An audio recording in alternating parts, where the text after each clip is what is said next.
trade for success. Hi friends, now August 17th ಏನ್ trade ಆಗುತ್ತೆ ಯಾವ ಲೆವೆಲ್ಸ್ ಅಲ್ಲಿ ಅಂತ ಹೇಳ್ಬಿಟ್ಟು ಸೊ August 14th ಏನೊಂದು ಟ್ರೇಡಿಂಗ್ ಕ್ಲೋಸ್ ಆಗಿತ್ತು ಮಾರ್ಕೆಟ್ ಅಲ್ಲಿ 11,183 ಆ ಒಂದು ಬೇಸ್ ಮೇಲೆ ನಾವು ಡಿಸ್ಕಸ್ ಮಾಡಿದ್ವಿ, ಕೆಲವೊಂದು ಲೆವೆಲ್ಸ್ ಅನಾಲಿಸಿಸ್ ಮಾಡಿದ್ವಿ. ಆ ಒಂದು ವಿಡಿಯೋದಲ್ಲಿ ನಾವು ಡಿಸ್ಕಸ್ ಮಾಡಿದ ಪ್ರಕಾರ ಸೊ ಏನೊಂದು ಮಾರ್ಕೆಟ್ 17th August ಅಲ್ಲಿ 11,270 ನ ಬ್ರೇಕ್ ಮಾಡ್ತು ಅಂದ್ರೆ ಮಾರ್ಕೆಟ್ ಕಂಪ್ಲೀಟ್ ಅಪ್ ಟ್ರೆಂಡ್ ಅಂತ. ಸೊ 310 11,420 ವರೆಗೂ ಇನ್ ಕೇಸ್ ಡೌನ್ ಸೈಡ್ ಬರ್ಬೇಕು ಅಂತ ಹೇಳಿದ್ರೆ ಅಷ್ಟೊಂದು ಗುಡ್ ಡೌನ್ ಸೈಡ್ ಇರ್ಲಿಲ್ಲ ನಮ್ಗೆ. 11,040 ನ ಬ್ರೇಕ್ ಮಾಡಿದ್ರೆ ಆಗ ನಮ್ಗೆ ಮಾರ್ಕೆಟ್ ಡೌನ್ ಸೈಡ್ ಅಂತ ಜಾಸ್ತಿ ಪೊಟೆನ್ಶಿಯಲ್ ಅಂತ ಮಾತಾಡಿದ್ವಿ. ಸೊ ರೈಟ್ ಫ್ರೆಂಡ್ಸ್, ಹಾಗಾದ್ರೆ ನಿಫ್ಟಿ 17th August ಏನಾಯ್ತು ಅಂತ ನೋಡೋಣ. ಸೊ ಏನೊಂದು ಮಾರ್ಕೆಟ್ 14th August 11,183 ಗೆ ಕ್ಲೋಸ್ ಆಗಿತ್ತು. ಆ ಒಂದು ಪಾಯಿಂಟ್ ಇಂದ ಮಾರ್ಕೆಟ್ ನಾವು ಆಲ್ರೆಡಿ ಲಾಸ್ಟ್ ವಿಡಿಯೋದಲ್ಲಿ ಡಿಸ್ಕಸ್ ಮಾಡಿದಂಗೆ 11,240 11,250 ಅನ್ನೋದು ಕಾಮನ್ ಅಂತ ಹೇಳಿದ್ವಿ. ಹಾಗೆ ಮಾರ್ಕೆಟ್ ಏನಾಯ್ತು 17th August ಮಾರ್ಕೆಟ್ ಓಪನ್ ಆಗಿರೋದು 11,248 ಗೆ ಓಪನ್ ಆಯ್ತು. ಆಲ್ರೆಡಿ ನಾವೇನೊಂದು ಲೈನ್ ಡಿಸ್ಕಸ್ ಮಾಡಿದ್ವಿ ಟೆಕ್ನಿಕಲ್ ಲೆವೆಲ್. ಈ ಒಂದು ಲೆವೆಲ್ಸ್ ಅಲ್ಲಿ ಮಾರ್ಕೆಟ್ ಓಪನ್ ಆಗುತ್ತೆ ಅಂತ expected. So morning market open ಆಗಿದೆ 248. ಆ ಒಂದು ಹೈನೇ ಮಾರ್ಕೆಟ್ ಸೊ ಹೈ ಆಗಿ ಕ್ರಿಯೇಟ್ ಆಯ್ತು. ಯಾವುದೇ ಒಂದು 5 ಮಿನಿಟ್ಸ್ ಆಗಲಿ 10 ಮಿನಿಟ್ಸ್ ಅಲ್ಲಾಗ್ಲಿ ಓಲ್ ದ ಮಾರ್ಕೆಟ್ ಡೇ ಅಂದ್ರೆ ಆಲ್ಮೋಸ್ಟ್ 70% ಆಫ್ ದ ಮಾರ್ಕೆಟ್ ಒಂದ್ಸರಿನೂ ಮಾರ್ಕೆಟ್ ಹೈನ ಟಚ್ ಮಾಡಲಿಲ್ಲ. ಮಾರ್ಕೆಟ್ ಇವತ್ತು ಇದು 1 ಪಾಯಿಂಟ್ ಅಂತ ಹೇಳಿದ್ರೆ ಸೆಕೆಂಡ್ ಡೌನ್ ಸೈಡ್ ನಿಮ್ಗೆ ನೋಡಿದ್ರೆ ಯಾವಾಗ ಒಂದು 5 ಮಿನಿಟ್ಸ್ ಹೈ ಬ್ರೇಕ್ ಮಾಡಲಿಲ್ಲ ಮಾರ್ಕೆಟ್ 11,160 ಅಂತ ನಾವು ಡಿಸ್ಕಸ್ ಮಾಡಿದ್ವಿ ಲಾಸ್ಟ್ ವಿಡಿಯೋದಲ್ಲಿ. ಅದು ಬ್ರೇಕ್ ಆಯ್ತು ಅಂದ್ರೆ 11,140 ಬರುತ್ತೆ. ಸೊ ನಾವು ಆಲ್ರೆಡಿ ಡಿಸ್ಕಸ್ ಮಾಡಿದ್ವಿ ಪುಟ್ ಸೈಡ್ ವೆರಿ ತುಂಬಾ ಲೆಸ್ ಆಪರ್ಚುನಿಟಿ ಅಂತ. ಬಿಕಾಸ್ 30 ಪಾಯಿಂಟ್ಸ್ ಗೆಲ್ಲ ಸಪೋರ್ಟ್ ಸಿಗ್ತಾ ಇರುತ್ತೆ, ನಮ್ಗೆ ಅಂತ ಪ್ರೀಮಿಯಂ ಬರೋದಿಲ್ಲ ಆಪ್ಷನ್ ಟ್ರೇಡರ್ಸ್ ಗೆಲ್ತಾ ಇದೀನಿ right. So upside concentration ಮಾಡಿ ಅಂತಾನು ಹೇಳ್ತಾ ಇದ್ದೆ. ಈ dip is most important expected ಅಂತಾನು ಹೇಳಿದ್ದೆ. ಸೊ ಹಾಗಾದ್ರೆ ಮಾರ್ಕೆಟ್ ಇವತ್ತು ಏನೊಂದು 11,140 ಮಾತಾಡಿದ್ವಿ. ಸೊ ಬಟ್ 11,144 ನಿಯರೆಸ್ಟ್ ನಮ್ಮ ಸಪೋರ್ಟ್ ತಗೊಂಡು ಇವತ್ತು ಹೋಲ್ ಡೇ ಟ್ರೇಡಿಂಗ್ ನೋಡೋದಾದ್ರೆ ಏನೊಂದು ಲಾಸ್ಟ್ ವಿಡಿಯೋದಲ್ಲಿ ನಾವು ಡಿಸ್ಕಸ್ ಮಾಡಿದ್ವಿ 11,240 11,160 ಆ ರೇಂಜ್ ಅಲ್ಲೇ ಮಾರ್ಕೆಟ್ ಟ್ರೇಡ್ ಆಯ್ತು. ಯಾವುದೇ ಒಂದು ಪಾರ್ಟ್ ಅಲ್ಲೂ ಮಾರ್ಕೆಟ್ ಹೈನ ಬ್ರೇಕ್ ಮಾಡೋ ತರ ಸಿನಾರಿಯೋ ಕೊಡ್ಲಿಲ್ಲ. So all of the sudden market ಅಲ್ಲಿ ಲಾಸ್ಟ್ 15-20 ಮಿನಿಟ್ಸ್ ಇರ್ಬೇಕಾದ್ರೆ ಒಂದ್ಸರಿ ಡೇ ಹೈನ ಬ್ರೇಕ್ ಮಾಡ್ತು. ಆ ಡೇ ಹೈನ ಬ್ರೇಕ್ ಮಾಡಿ ನಿಯರ್ಲಿ 11,259 ಹತ್ರ ಮಾರ್ಕೆಟ್ ಈಗ ಕ್ಲೋಸಿಂಗ್ ಅಲ್ಲಿ ನಿಂತ್ಕೊಂಡಿದೆ. ಸೊ ರೈಟ್ ಫ್ರೆಂಡ್ಸ್, ಹಾಗಾದ್ರೆ ಇದು 17th August ಅಂತ ಹೇಳಿದ್ರೆ ಈಗ ಈ ಒಂದು ಬೇಸ್ ಮೇಲೆ 18th August ಅಲ್ಲಿ ಮಾರ್ಕೆಟ್ ಯಾವ ಲೆವೆಲ್ಸ್ ಅಲ್ಲಿ ಟ್ರೇಡ್ ಆಗ್ತಾ ಇದೆ ಅಂತ ನೋಡೋಣ. ಸೊ ಫ್ರೆಂಡ್ಸ್, ಫಸ್ಟ್ ಗೆ ನಾವು ನೋಡೋದಾದ್ರೆ ನೋಡಿ ಇಲ್ಲಿ ಮಾರ್ಕೆಟ್ ಏನ್ 11,190 ಇಂದ ಒಂದು ಗುಡ್ ಅಪ್ ಟ್ರೆಂಡ್ ನ ತಗೊಂಡಿದೆ 11,270 ವರೆಗೂ. ಸೊ ಆ 270 ಬ್ರೇಕ್ ಆದ್ರೆ ಒಂದು ಮೇಜರ್ ಮೂವ್ಮೆಂಟ್ ಅಂತ ಹೇಳಿದ್ವಿ. ಎಕ್ಸಾಕ್ಟ್ 270 ಹತ್ರ ಬಂದು ಮಾರ್ಕೆಟ್ ಅಲ್ಲಿಂದ ಯಾವುದೇ ರೀತಿಯ ಅಪ್ ಆಗ್ಲಿಲ್ಲ. ಸೊ ಆ ಒಂದು ಪಾಯಿಂಟ್ ಅಲ್ಲಿ ನಿಂತ್ಕೊಂಡಿದೆ. ಸೊ ಆಲ್ರೆಡಿ ನಮ್ಮ ಒಂದು 240 ಅನ್ನೋ ಮೇಜರ್ ರೆಸಿಸ್ಟೆನ್ಸ್ ಕ್ರಾಸ್ ಆಗಿದೆ. ಟ್ರೆಂಡ್ ಚೇಂಜ್ ಪಾಯಿಂಟ್ ಹತ್ರನೂ ಮಾರ್ಕೆಟ್ ನಿಂತ್ಕೊಂಡಿದೆ 270 ಹತ್ರ. ಸೊ ನಾಳೆ ಯಾವ ಪಾಯಿಂಟ್ ಇಂಪಾರ್ಟೆಂಟ್ ಅಂತ ನೋಡೋಣ. ನೋಡಿ ಫಸ್ಟ್ ಗೆ ನಾವು ನೋಡೋದಾದ್ರೆ ಮಾರ್ಕೆಟ್ ಏನ್ 11,260 ಹತ್ರ ನಿಂತ್ಕೊಂಡಿದೆ. ನಾವು ಆಸ್ ಯೂಶುವಲ್ ನಾವು ಡಿಸ್ಕಸ್ ಮಾಡ್ದಂಗೆ 11,280 ಅನ್ನೋದು ಒಂದು ಮೇಜರ್ ಟ್ರೆಂಡ್ ಚೇಂಜ್ ಪಾಯಿಂಟ್ ಆಗಿ ಕನ್ವರ್ಟ್ ಆಗ್ತಾ ಇದೆ 18th August ಗೆ. 11,280 ಬಂದಾಗ ಸ್ವಲ್ಪ ಕೇರ್ ತಗೊಳ್ಳಿ. ಈ ಒಂದು ಪಾಯಿಂಟ್ ಬ್ರೇಕ್ ಆಗಿ ಮಾರ್ಕೆಟ್ ಶೂಟ್ ಅಪ್ ಆಗಿದ್ದೆ ಆಯ್ತು ಅಂದ್ರೆ ನಾಳೆ ನಾವು ಮಾರ್ಕೆಟ್ ಅಲ್ಲಿ 11,420 11,500 ನಾವು ಮಾರ್ಕೆಟ್ ನ ನಿಫ್ಟಿನ ನೋಡಬಹುದು. ಇನ್ ಕೇಸ್ ಮಾರ್ಕೆಟ್ ಆ ಒಂದು 11,280 ಇಂದ ಮಾರ್ಕೆಟ್ ಬ್ರೇಕ್ ಆಗಿಲ್ಲ, ಸಸ್ಟೈನ್ ಆಗಿಲ್ಲ ಅಂತ ಹೇಳಿದ್ರೆ again down fall is expected. ಎಲ್ಲಿವರೆಗೂ 11,210. ಸೊ ಏನೊಂದು 11,280 ಇಂದ 210 ಅಂತ ಕರಿತೀವಿ. ಇಟ್ಸ್ ಕಾಲ್ ಸೈಡ್ ವೇಸ್ ಅಥವಾ ರೇಂಜ್ ಮಾರ್ಕೆಟ್ ಅಂತ ಕರಿತೀವಿ. ನಾಳೆ ನಾವೇನಾದ್ರು ಮಾರ್ಕೆಟ್ ನ 11,210 ಬಿಲೋ ಏನಾದ್ರು ಕ್ಲೋಸಿಂಗ್ ಬಂದಿದೆ ಆದ್ರೆ ಅಲ್ಲಿಂದ ಕಂಪ್ಲೀಟ್ ಡೌನ್ ಫಾಲ್ ಅಂತ ಹೇಳ್ಬೋದು. ಎಲ್ಲಿವರೆಗೂ 11,140 11,080 ವರೆಗೂ. ಈ ಸರಿ ನಾವು ಚಿಕ್ಕ ಚಿಕ್ಕ ಮೂವ್ಮೆಂಟ್ಸ್ ಅಂತ ಏನಿಲ್ಲ, ಈ ಒಂದು ಲೆವೆಲ್ಸ್ ನ ಬ್ರೇಕ್ ಮಾಡಿದ್ರೆ ಕಂಪ್ಲೀಟ್ ಡೌನ್ ಫಾಲ್ ಅಂತಾನೆ ಹೇಳ್ಬೋದು. ಇದು ಓವರ್ ಆಲ್ ನಿಫ್ಟಿಯ ಲೆವೆಲ್ಸ್ ಆಯ್ತು ಅಂತ ಹೇಳಿದ್ರೆ ನಾಳೆಗೆ ನಿಮ್ಗೆ ಇಂಪಾರ್ಟೆಂಟ್ ಇರೋದು ಎರಡೇ ಪಾಯಿಂಟ್ 11,280 ಸೊ 11,210 ಈ 2 ಪಾಯಿಂಟ್ ನ ಗ್ಯಾಪ್ ನ ಇಟ್ಕೊಳ್ಳಿ ಸಾಕು ಹೈಯೆಸ್ಟ್ ನಂಬರ್ ಟ್ರೇಡ್ ಮಾಡೋದಕ್ಕೆ. ಇದು ನಿಫ್ಟಿಯ ಲೆವೆಲ್ಸ್ ಆಯ್ತು ಅಂದ್ರೆ ಇನ್ನು ಸೊ ನಾವು ಸ್ಟಾಕ್ ಕಡೆ ಬರೋಣ. ಸೊ ಏನು ನಾವು ಒಂದು ಸ್ಟಾಕ್ಸ್ ನ ರೆಕಮೆಂಡೇಶನ್ ಮಾಡಿದ್ವಿ, ನಾವು ಕೆಲವೊಂದು ಅಪ್ ಟ್ರೇಡ್ ಮಾಡಿದ್ವಿ, ಡೌನ್ ಸೈಡ್ ಮಾಡಿದ್ವಿ ರೈಟ್. ಆ ಒಂದು ಸ್ಟಾಕ್ಸ್ ಎಲ್ಲ ಏನಾಯ್ತು ಅಂತ ನೋಡೋಣ. ಸೊ ಫ್ರೆಂಡ್ಸ್, ನಾವು ಫಸ್ಟ್ ಗೆ ನೋಡೋದಾದ್ರೆ ನಿನ್ನೆ ನಾನು ಏನೇನು ನಿಮ್ಗೊಂದು ಸ್ಟಾಕ್ಸ್ ನ ರೆಕಮೆಂಡೇಶನ್ ಮಾಡಿದ್ದೆ. ಸೊ ಅದರಲ್ಲಿ ಫಸ್ಟ್ ಗೆ ನಾವು ನೋಡೋದಾದ್ರೆ ನೋಡಿ ಇಲ್ಲಿ ನೆನ್ನೆ HDFC ಬ್ಯಾಂಕ್ ಆಗ್ಬೋದು, ರಿಲಯನ್ಸ್ ಆಗ್ಬೋದು ಅಥವಾ ಕೋಟಕ್ ಬ್ಯಾಂಕ್ ಇರ್ಬೋದು, ಯಾವುದೇ ಒಂದು ಕಂಪನಿನೂ ನಮ್ಮ ಎಂಟ್ರಿ ಏನಿತ್ತು ಆ ಎಂಟ್ರಿ ಪಾಯಿಂಟ್ ನ ಬರಲೇ ಇಲ್ಲ. ಇವೆಂದು ಹಿಂದೂಸ್ತಾನ್ ಯೂನಿಲಿವರ್ ಕರೆಕ್ಟ್ ಅಲ್ವಾ? ಕೆಲವೊಂದು ಅಪ್ ಸೈಡ್ ಕೊಟ್ಟಿದೆ, HDFC bank Reliance up side ಕೊಟ್ಟಿದ್ದೆ ಬರ್ಲಿಲ್ಲ.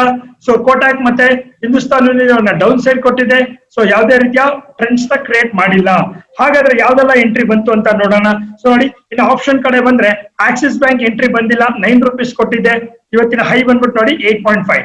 ಹಾಗೆ SL ಟೆಕ್ ಕೊಟ್ಟಿದ್ದೆ, ಅದು ಸಹ 8 ರೂಪಾಯಿ ಮೇಲೆ ಕೊಟ್ಟಿದೆ, ಹೈ ಬಂದ್ಬಿಟ್ಟು 7 ರೂಪಾಯಿ. ಎರಡೂ ಸಹ ಎಂಟ್ರಿ ಬರ್ಲಿಲ್ಲ ನಮ್ಗೆ. ಸೊ ನೆಕ್ಸ್ಟ್ ನೋಡಿ, ಇಲ್ಲಿ TCS ಅಂತ ಒಂದು ಕಂಪನಿ ಇದೆ, ಆ ಕಂಪನಿಯ ನಾನು ಎಂಟ್ರಿ ಕೊಟ್ಟಿದ್ದೆ. ಏನೊಂದು ಟಾರ್ಗೆಟ್ ಎಂಟ್ರಿ ಕೊಟ್ಟಿದ್ದೆ, ಟಾರ್ಗೆಟ್ ಹತ್ರನೇ ಮಾರ್ಕೆಟ್ ಓಪನ್ ಆಗೋಯ್ತು ಇವತ್ತು. ಸೊ 2270, ಆಲ್ಮೋಸ್ಟ್ 2260 ಫಸ್ಟ್ ಟಾರ್ಗೆಟ್ ಕೊಟ್ಟಿದ್ದೆ. ಮಾರ್ಕೆಟ್ ಫಸ್ಟ್ ಟಾರ್ಗೆಟ್ ಅಲ್ಲಿ ಓಪನ್ ಆಯ್ತು. ಅದಾದ್ಮೇಲೆ ಮಾರ್ಕೆಟ್ ಫಸ್ಟ್ 5 ಮಿನಿಟ್ಸ್ ಹೈ ಮೇಲೆ ಎಲ್ಲೂ ಎಂಟ್ರಿ ಬರ್ಲಿಲ್ಲ. ಹಾಗಾಗಿ ನಾನು ಇದನ್ನ ಪ್ರಾಫಿಟ್ ಅಂತಾನು ಕನ್ಸಿಡರ್ ಮಾಡ್ತಾ ಇಲ್ಲ, ಬಿಕಾಸ್ ನನ್ನ ಟಾರ್ಗೆಟ್ ಅಲ್ಲೇ ಓಪನ್ ಆಗಿದೆ. ಅದೇ ತರ ನಾವು ನೋಡೋದಾದ್ರೆ HDFC ಲೈಫ್, ಅದನ್ನ ನಾನು ಡೌನ್ ಸೈಡ್ ಕೊಟ್ಟಿದ್ದೆ, 590 ಟಾರ್ಗೆಟ್ ಕೊಟ್ಟಿದ್ದೆ, 595, 590 ಆಲ್ರೆಡಿ ಓಪನ್ ಆಗಿರುತ್ತೆ 591. ಹಾಗಾಗಿ ಎರಡು ಸ್ಕ್ರಿಪ್ಟ್ ನಾನು ಎಂಟ್ರಿ ಅಂತ ತಗೊಳ್ತಾ ಇಲ್ಲ, ಪ್ರಾಫಿಟ್ ಬಂದಿದ್ರು ಪ್ರಾಫಿಟ್ ಅಂತಾನು ಕನ್ಸಿಡರ್ ಮಾಡ್ತಾ ಇಲ್ಲ. ಹಾಗಾದ್ರೆ ಈ ಒಂದು ಸ್ಕ್ರಿಪ್ಟ್ ಅಲ್ಲಿ ನೋಡಿ, HDFC ಇಲ್ಲ, ರಿಲಯನ್ಸ್ ಇಲ್ಲ, HDFC ಬ್ಯಾಂಕ್, ಹಿಂದೂಸ್ತಾನ್ ಇಲ್ಲ, ಕೋಟಕ್ ಬ್ಯಾಂಕ್. ಸೊ ಆಪ್ಷನ್ಸ್ ಕಡೆ ಬಂದ್ರೆ ಆಕ್ಸಿಸ್ ಎಕ್ಸೆಲ್ ಯಾವ್ದು ಬಂದಿಲ್ಲ ಅಂದ್ರೆ ಏನ್ ಸರ್ ಬಂತು ಎಂಟ್ರಿ? ರೈಟ್, ನಾನು ನಿಮ್ಗೆ ಯಾವಾಗ್ಲೂ ಹೇಳ್ತಾ ಇರ್ತೀನಿ, ಯೂನಿಕ್ ವೆಲ್ತ್ ಏನಿದೆ ನಮ್ದು, ಯಾವಾಗ್ಲೂ ನಿಮ್ಗೆ ಲೋ ರಿಸ್ಕ್ ಅಲ್ಲಿ ಹೈ ರಿಟರ್ನ್ ಹೇಗ್ ಕೊಡುತ್ತೆ ಅಂತ ಸ್ಟಾಕ್ ನ ಪಿಕ್ ಮಾಡ್ಕೊಡೋದು. 95% ಆಫ್ ದ ಟೈಮ್ ನಮ್ಮ ಎಂಟ್ರಿ ಮೀಟ್ ಮಾಡಲ್ಲ. ಎಂಟ್ರಿ ಬಂದ್ಮೇಲೆ ಪ್ರಾಫಿಟ್ ಅಲ್ಲೇ ಇರ್ತೀರಾ. ಸೊ ನೋಡಿ, ನಾನು ಬ್ರಿಟಾನಿಯಾ ಅನ್ನೋ ಕಂಪನಿ ನಾನು ನೆನ್ನೆ ಕೊಟ್ಟಿದ್ದೆ, 3825 ಗೆ ನಾನು ಎಂಟ್ರಿ ಅಂತ ಕೊಟ್ಟಿದ್ದೆ, 3825 ಗೆ. ಸೊ ಮಾರ್ಕೆಟ್ ಓಪನ್ ಆಗಿದೆ 3830. ಯಾವ 3830 ತಗೊಂಡ್ರು ನಮ್ಮ ಎಲ್ಲಾ ಟಾರ್ಗೆಟ್ ರೀಚ್ ಆಯ್ತು. 3890 ಟಾರ್ಗೆಟ್ ಕೊಟ್ಟಿದ್ದೆ, ಆಲ್ಮೋಸ್ಟ್ 65 ಪಾಯಿಂಟ್ಸ್ ಬಂದಿದೆ ನೋಡಿ.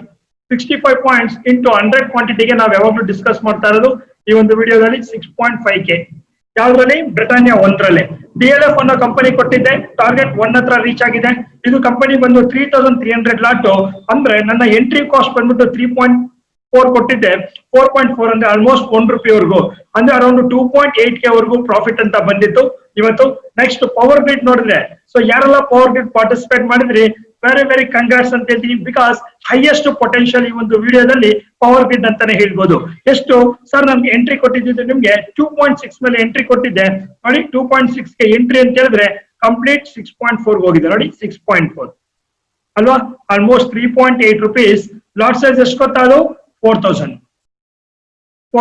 ಅಂದ್ರೆ ನಿಮ್ಗೆ ಅರೌಂಡ್, ಸೊ ಮಾರ್ಕೆಟ್ ಅಲ್ಲಿ ನಿಮ್ಗೆ 14,000 ರೂಪಾಯಿ ಪ್ರಾಫಿಟ್ ವರ್ಗೂ ಬಂದಿದೆ ಟೋಟಲ್. ಯಾವುದು? Power grid. ಎಷ್ಟು ಜನ ಮಾಡಿದ್ದೀರಾ ಗೊತ್ತಿಲ್ಲ, ನಾನು ಅದಕ್ಕೆ ಹೇಳ್ತಾ ಇರ್ತೀನಿ, ಒಂದು ವಿಡಿಯೋ ನೋಡ್ಬೇಕಾದ್ರೆ ಕಂಪ್ಲೀಟ್ 10 ಮಿನಿಟ್ಸ್ ಟೈಮ್ ಕೊಡಿ, ಬಿಕಾಸ್ ಇದು ನಿಮ್ಮ ಲೈಫ್ ಚೇಂಜ್ ವಿಡಿಯೋ ಅಂತ ಹೇಳ್ತಾ ಇದೀನಿ, ಸುಮ್ನೆ ಕೊಡ್ತಾ ಇಲ್ಲ. ರೈಟ್, ಸೊ ಒಂದು ದಿವಸಕ್ಕೆ ನೀವು ಕರೆಕ್ಟ್ ಆಗಿ ಮಾನಿಟರ್ ಮಾಡಿ, ನೆನ್ನೆನೆ ಕೊಟ್ಟಿದ್ದೀನಿ ಒನ್ ಡೇ ಪ್ರಿಯಾರಿಟಿಯಲ್ಲಿ 14,000 ರೂಪಾಯಿ ಅಂದ್ರೆ ಇಟ್ಸ್ ಎ ಗುಡ್ ಅಲ್ವಾ? ಸರ್ ಲಾಸ್ ಆಗ್ಬಿಟ್ಟಿದ್ರೆ ಕರೆಕ್ಟ್, ನಿಮ್ ಪಾಯಿಂಟ್ ಆಫ್ ವ್ಯೂ ನನಗೆ ಕರೆಕ್ಟ್. ಇಲ್ಲಿ ನೋಡಿ, ಇಲ್ಲಿ ಏನೊಂದು ಈಕ್ವಿಟಿ ಬಗ್ಗೆ ಮಾತಾಡ್ತಾ ಇದೀನಿ, ಎಲ್ಲೇ ಲಾಸ್ ಆಗಿದ್ರು ನಿಮ್ಗೆ -800 ರೂಪಾಯಿಂದ ಮ್ಯಾಕ್ಸಿಮಮ್ 1,000 ರೂಪಾಯಿ. ಈಗ ಆ 1,000 ರೂಪಾಯಿ ರಿಸ್ಕ್ ತಗೊಂಡಿದ್ದಕ್ಕೆ ಬ್ರಿಟಾನಿಯಲ್ಲಿ 6,000 ಬಂತ, ಇನ್ ಯಾವ್ದ್ರಲ್ಲಿ ಎಂಟ್ರಿ ಬರ್ಲಿಲ್ವಾ? TCS ಅಲ್ಲಿ 1,500 ಬಂದಿದೆ. ಸೊ ಮತ್ತೆ ನಿಮ್ಗೆ HDFC ಲೈಫ್ ಅಲ್ಲಿ ಒಂದು 500 ಬಂದಿದೆ. ಸೊ ಎಂಟ್ರಿ ತಗೊಂಡ್ಮೇಲೆ ಇಟ್ಸ್ ಪ್ರಾಫಿಟ್ ಅಲ್ಲಿ ಇದ್ದೀರಾ. ಇಲ್ಲಿ ನೋಡಿ, DLF ಮತ್ತೆ ಪವರ್ ಗ್ರಿಡ್ ಅಲ್ಲಿ ಲಾಸ್ ಇಲ್ವಾ? ಎಸ್, ಆಪ್ಷನ್ಸ್ ಅಲ್ಲಿ ಸ್ವಲ್ಪ ಲಾಸ್ ಇದೆ. 1.5K ವರೆಗೂ ರಿಸ್ಕ್ ಅಂತ ಇರುತ್ತೆ. ಯಾರು ಇವತ್ತು 1.5K ರಿಸ್ಕ್ ತಗೊಂಡು DLF ಅಲ್ಲಿ ಮಾಡಿದ್ರಿ, ಅವ್ರಿಗೆ ಒಂದು 2,000 ರೂಪಾಯಿ ಪ್ರಾಫಿಟ್ ಬಂತು, 2,500. ಯಾರು ಅದೇ 1,500-2,000 ರೂಪಾಯಿ ರಿಸ್ಕ್ ತಗೊಂಡು ಪವರ್ ಗ್ರಿಡ್ ಅಲ್ಲಿ ಮಾಡಿದ್ರಿ, ನಿಮ್ಗೆ ಎಷ್ಟು ಬಂತು profit? 14,000. Sir profit is a most important ಅಂತ ಹೇಳ್ತಾ ಇದೀನಿ. ಸೊ ನಾವು ನಿಮ್ಗೆ ಯೂನಿಕ್ ವೆಲ್ತ್ ಯಾವಾಗಲೂ ನಿಮ್ಗೆ ರೆಕಮೆಂಡೇಶನ್ ಮಾಡ್ಬೇಕಾದ್ರೆ, ಸೊ ಕೆಲವೊಂದು ಲೋ ಲಿಮಿಟ್ ಅಲ್ಲಿ very very low risk high return ಅಂತದೇ ಕೊಡೋದಾಗುತ್ತೆ. ಸೊ ರೈಟ್ ಫ್ರೆಂಡ್ಸ್, ಹಾಗಾದ್ರೆ ನೋಡಿ, ಇದು ಇವತ್ತಿಗಾದ್ರೆ 18th ಆಗಸ್ಟ್ಗೆ ಯಾವ್ಯಾವ ಸ್ಟಾಕ್ಸ್ ನ ಕೊಡಕ್ ಹೋಗ್ತಾ ಇದೀನಿ ಅಂತ ನೋಡೋಣ. ಸೊ ಫ್ರೆಂಡ್ಸ್, ಒಂದು ಕೊಡೋದಕ್ಕಿಂತ ಮುಂಚೆ ಯಾರೆಲ್ಲ ನಮ್ಮ ಚಾನೆಲ್ ನ ಫಸ್ಟ್ ಟೈಮ್ ನೋಡ್ತಾ ಇದ್ದೀರಾ, ಸಬ್ಸ್ಕ್ರೈಬ್ ಮಾಡ್ಕೊಳ್ಳಿ, ನೋಟಿಫಿಕೇಶನ್ ಆನ್ ಮಾಡ್ಕೊಳ್ಳಿ.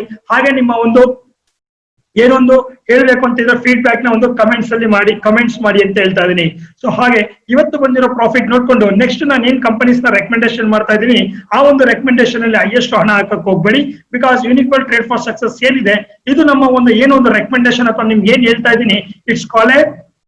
ಇದು ನಾವು ಯಾವುದೇ ಒಂದು ಕಂಪನಿ ಜೊತೆ ಅಸೋಸಿಯೇಟ್ ಆಗಿ ಮಾಡ್ತಾ ಇರೋದಲ್ಲ, ನಮ್ಮ ಒಂದು ಪಾಸ್ಟ್ ಎಕ್ಸ್ಪೀರಿಯನ್ಸ್ ಅಲ್ಲಿ ಈಗ ಇರ್ಬೋದು ಅಂತ ನಿಮ್ಗೆ ಒಂದು ಪಾಯಿಂಟ್ ಆಫ್ ವ್ಯೂ ನ ಶೇರ್ ಮಾಡ್ತಾ ಇದೀವಿ. It's A completely education based ಅಂತ ಹೇಳ್ತಾ ಇದೀನಿ. ಸೊ ಇದು ಎಜುಕೇಶನಲ್ ಬೇಸ್ಡ್ ಆಗಿರೋದ್ರಿಂದ ಸ್ಟಾಕ್ ಮಾರ್ಕೆಟ್ ಸೊ ಅತ್ಯಂತ ರಿಸ್ಕ್ ಇರೋದ್ರಿಂದ ನಿಮ್ಮ ದುಡ್ಡಿಗೆ ನೀವು ಸ್ವಲ್ಪ ಜವಾಬ್ದಾರಿ ತಗೊಂಡು ಎಂಟ್ರಿ ಎಕ್ಸಿಟ್ ಮಾಡ್ಬೇಕು ಅಂತ ಹೇಳ್ತಾ ಇದ್ದೀನಿ.